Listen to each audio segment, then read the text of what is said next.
Welcome to infyGyan, my dear friends. Today in this video, we have to evaluate this infinite sum. So let's get started by writing here sum equal to S.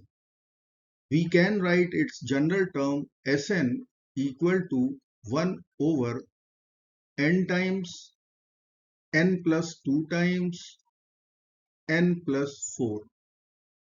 Using partial fractions, we can write will be equal to a over n plus b over n plus 2 plus c over n plus 4. Now our target is to find a, b and c. So a will be equal to n times Sn at n equal to 0.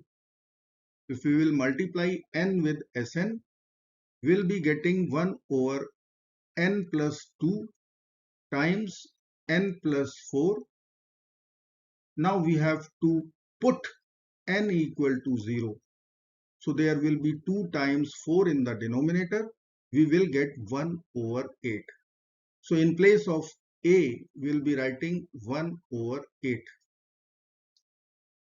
Similarly, we will calculate b, which will be equal to n plus 2 times Sn at n equal to minus 2, which will be equal to 1 over n times n plus 4 at n equal to minus 2. So in denominator, we are going to get minus 2 times 2, which is minus 4. So we'll get b equal to minus 1 over 4.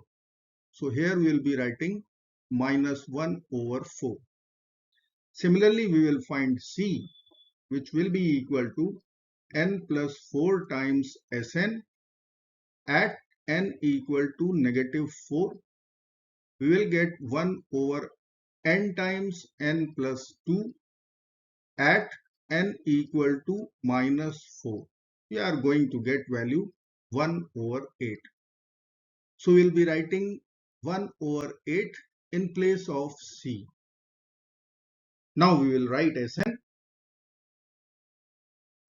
Now we have 1 over 4 over here. Can we write 1 over 4 equal to 2 over 8? Yes. Now we can take 1 over 8 common out.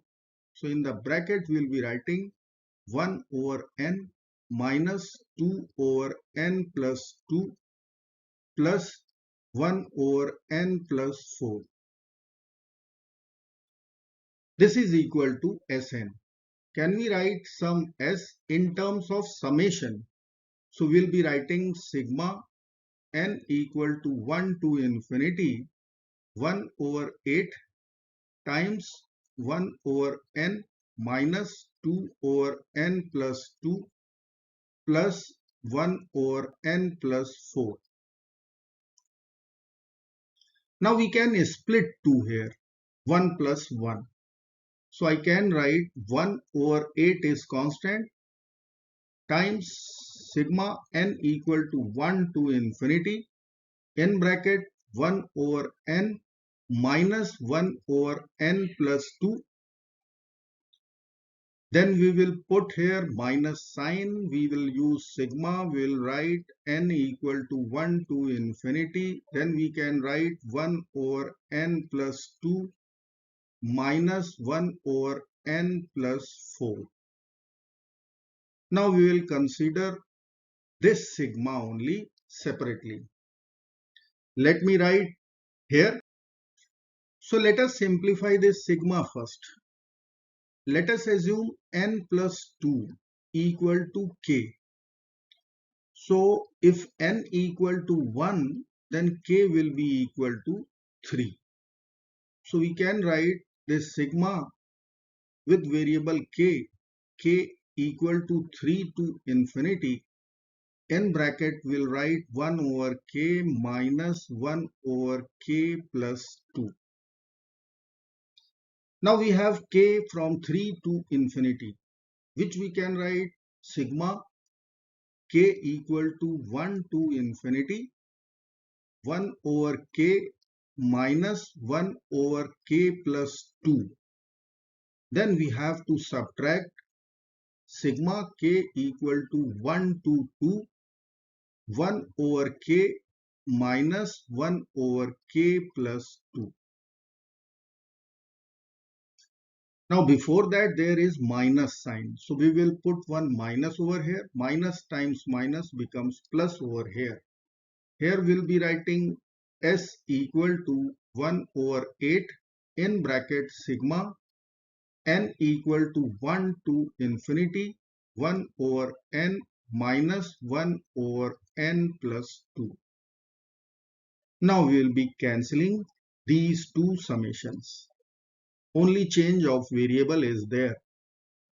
So ultimately we have s value or sum s equal to 1 over 8 sigma k equal to 1 to 2 1 over k minus 1 over k plus 2. So instead of finding these summations, we have to now evaluate only single sigma. So I can write s will be equal to 1 over 8 sigma k equal to 1 to 2 1 over k minus 1 over k plus 2. Let's put k equal to 1 first. So we will get s equal to 1 over 8 in bracket 1 over 1 minus 1 over 1 plus 2 plus k equal to 2 1 over 2 minus 1 over 2 plus 2, which will be equal to 1 over 8 in bracket 1 minus 1 over 3 plus half minus 1 over 4. Now we will multiply here with 2. So in the numerator we have to multiply by 2. Here we will multiply in the denominator by 3. So in the numerator we will multiply by 3. So we will get 1 over 8 in the bracket 2 over 3. 3 minus 1 is 2 plus 2 minus 1 is 1 over 4. Now we will take LCM over here.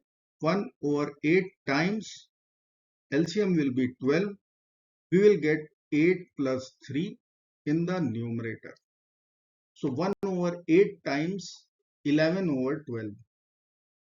So I will write S will be equal to 1 over 8 times 11 over 12, which will be equal to 1 times 11 over 8 times 12. Value will be equal to 11 over 96. So our final answer for this infinite sum would be 11 over 96. I hope friends you will like this video. Thank you so very much for watching. Do not forget to like, share, subscribe. Bye-bye.